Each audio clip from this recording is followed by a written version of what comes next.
Marcus Crassus was the richest man in Rome, and his arrogance led him to take on the kingdom of Parthia. He lost spectacularly, and what they did to his body after was both gruesome and ingenious. Some say that history is written by the victors, and sometimes the victors get to brag about just how badly their enemies screwed up. For whatever reason, these 25 battles and campaigns turned into legendary disasters that are forever etched in stone by the winning side. Although Hannibal had won incredible victories against Rome, he was unable to conquer them completely, and Rome learned from its mistakes. In 202 BC, an army under Publius Scipio sailed to northern Africa to attack Carthage directly. Hannibal was quickly brought in to stop the Romans, meeting them at Zama. He relied on his elephants and cavalry to once again defeat the Romans, but Scipio used several tricks to render the elephants useless. He'd also recruited Numidian cavalry, meaning that Hannibal's advantages vanished. Scipio earned much praise for defeating this hated enemy of Rome, earning the title Africanus for his efforts. By 480 BC, the Persians had invaded Greece, and their fleet had the Greeks on the run after the Battle of Artemisium. So it seemed like the war was won, even as the Persian fleet was lured into the narrow straits of Salamis by Themistocles and an outnumbered Greek fleet. However, the large number of Persian ships got in the way of each other, while the Greek ships formed up and took advantage of the confusion to destroy their enemies. It was the turning point of the Second Persian invasion, and saved Greece from being completely overrun. It's the ultimate story of immortalized British heroism. The French have fewer reasons to remember 1415's Battle of Agincourt. While numbers are disputed to this day, all agree that the French outnumbered Henry V's small army, which was mostly made of longbowmen. The nobles and knights in the French army considered themselves far superior fighters, only to find themselves charging uphill into a cloud of arrows. Henry's use of a defensive high ground and long-range missiles toppled the French from their place as masters of the medieval battlefield. In August 216 BC, a Roman army of 80,000 confronted 50,000 Carthaginians and their allies on the field of Cannae. Numbers and history would have given the favor to the Romans, but Hannibal isn't known as one of the greatest military commanders of history for nothing.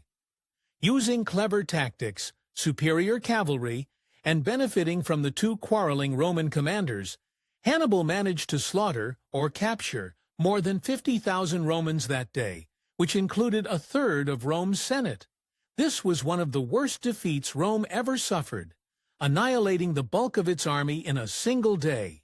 In 1979, a crisis arose in Iran when the ruling monarch who owed his throne to the U.S. was kicked out by a revolution, and more than 50 Americans were held hostage for over a year. Jimmy Carter was desperate to save the hostages, and so he authorized Operation Eagle Claw to get them out. Nearly everything that could have gone wrong with the mission went wrong. Helicopters were unable to be used for various reasons. Weather conditions required more fuel than was on hand. And at one point, a helicopter collided with a transport plane, killing 8 Americans in the process. It was the perfect storm of failure, leading to the defeat of Carter in the 1980 election. The island of Malta was the home base for a Christian order of knights known as Knights Hospitaller. They defied the Ottoman Empire, which led to a more than 3-month siege of their fortress and the island itself in 1565.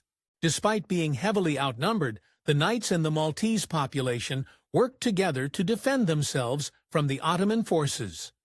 While the jury has long been out on the number of casualties, the surprising victory by the Christian forces helped destroy the Ottomans' reputation for invincibility, and Ottoman plans to conquer more of Europe were halted. For years, Singapore was the capital of British interests in southern Asia.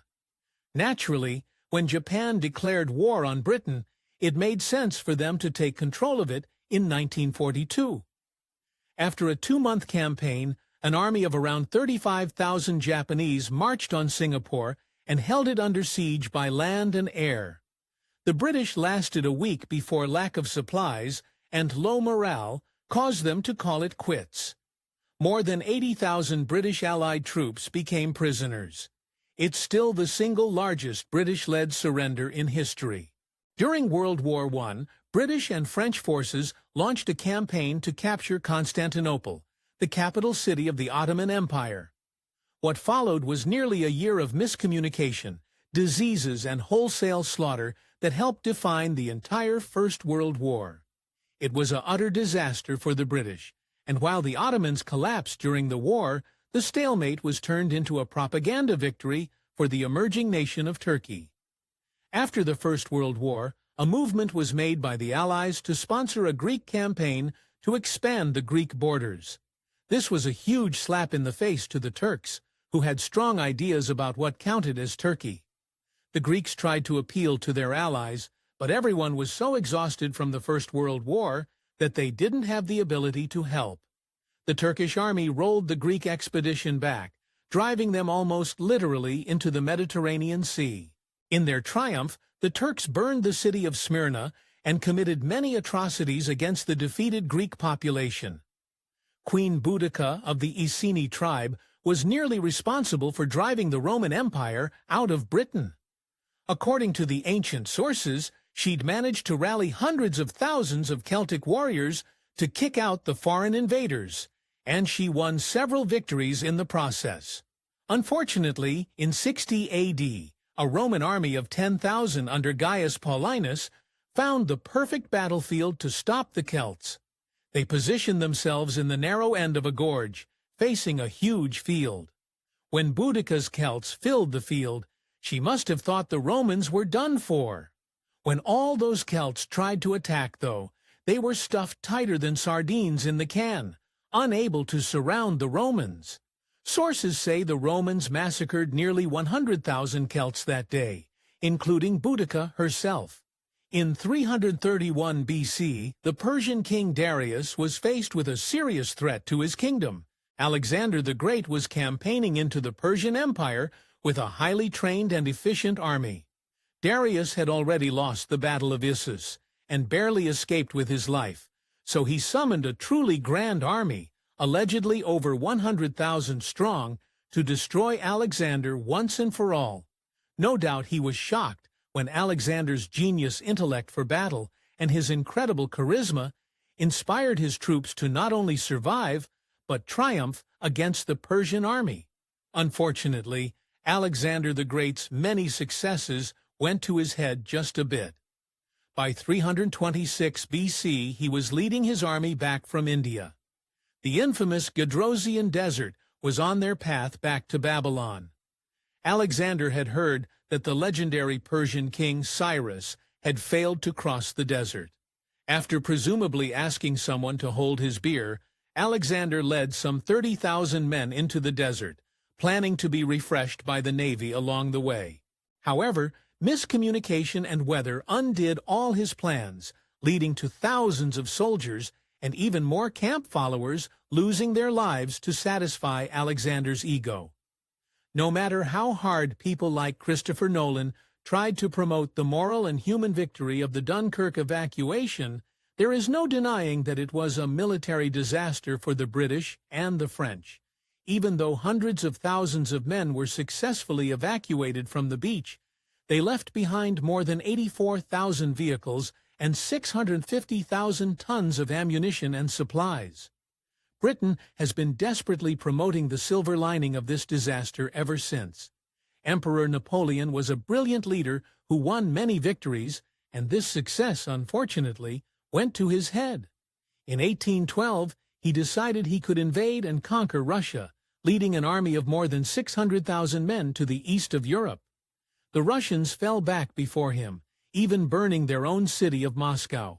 Napoleon eventually realized that the Russians were waiting for winter to strike, though by that point it was too late. Hundreds of thousands died, either in battle or else frozen to death on the long journey home.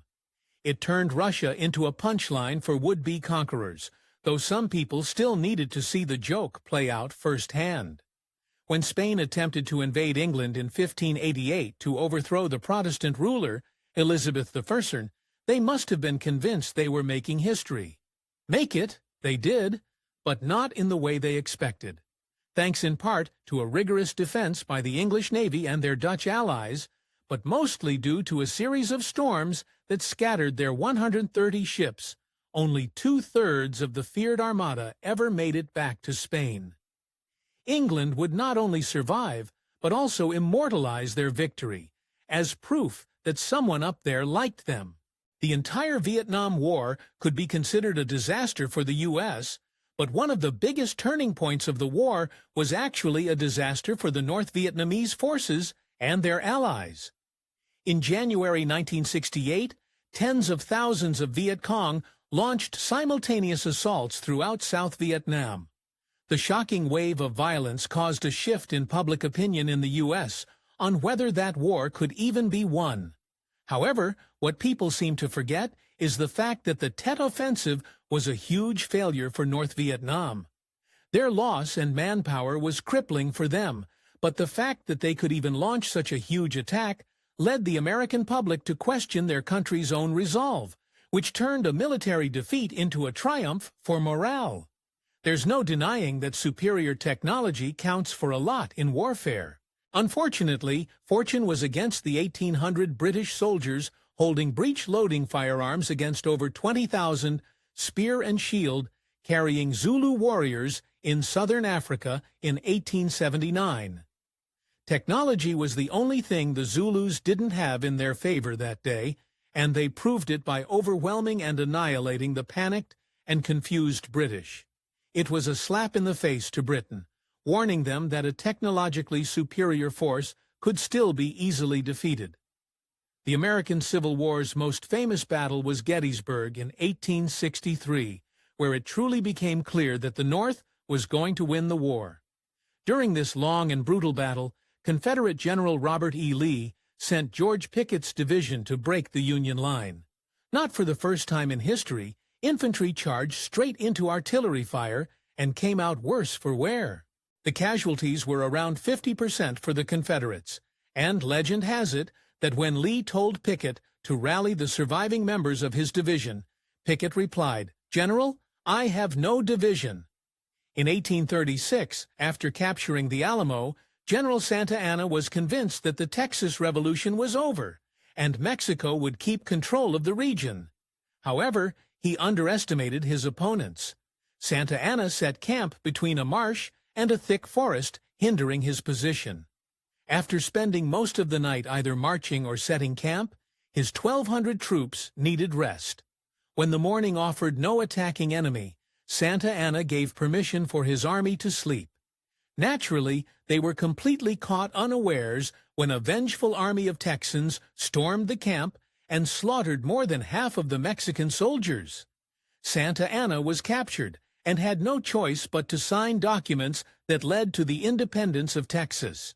During Athens' wars with Sparta, someone got a bright idea to send an expedition to Sicily in 415 BCE to win them more allies against the Spartans. What followed was an utter mess of communication and complete disorganization. The trip changed repeatedly, while the response from back home was to send more and more ships and soldiers to Sicily. After a series of crushing defeats, the entire expedition of more than $10,000 was lost for nothing. The defeat was so horrifying that the Athenians initially refused to believe the first messenger who delivered the news. When it was time for 4,500 soldiers and 12,000 civilians to retreat from the city of Kabul in 1842, it's safe to say that nearly anyone would have been a better commander than Sir William Elphinstone. The elderly ailing man proved utterly helpless in the face of disaster when the British were caught in ambush after ambush by Afghan forces in the mountains of the Hindu Kush, slowed down by terrain and weather. During the retreat, nearly all of those on the British side were killed or captured. In 1854, it was the British who were knocking on Russia's door as part of the Crimean War. At the Battle of Balaclava, a unit of light cavalry was ordered to charge the Russian lines to stop them from capturing abandoned artillery. Of course, the moment is controversial. Miscommunication at the time means we'll never truly know who's to blame. Either way, more than 600 horsemen charged right into Russian gunfire. The event was immortalized in a poem by Alfred Tennyson, with the silver lining being the cavalry's almost suicidal courage under fire.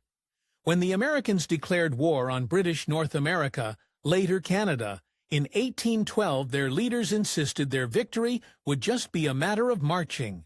When General Hull marched his 2,000-man army to Detroit, he wasn't expecting resistance of any kind. Instead, he faced thousands of redcoats and Aboriginal allies led by Isaac Brock and Tecumseh. After a terrifying display of their numbers, Hull panicked and surrendered Detroit. What he didn't learn until later was that he'd actually outnumbered his enemies. Brock and Tecumseh had fooled him with psychological warfare and illusions. The Roman Empire stretched from the tip of Europe to the Middle East, but its border never went past the Germanic territories of the Rhine. One reason for that was a disastrous expedition through the Teutoburg Forest in 9 AD, led by Publius Varus.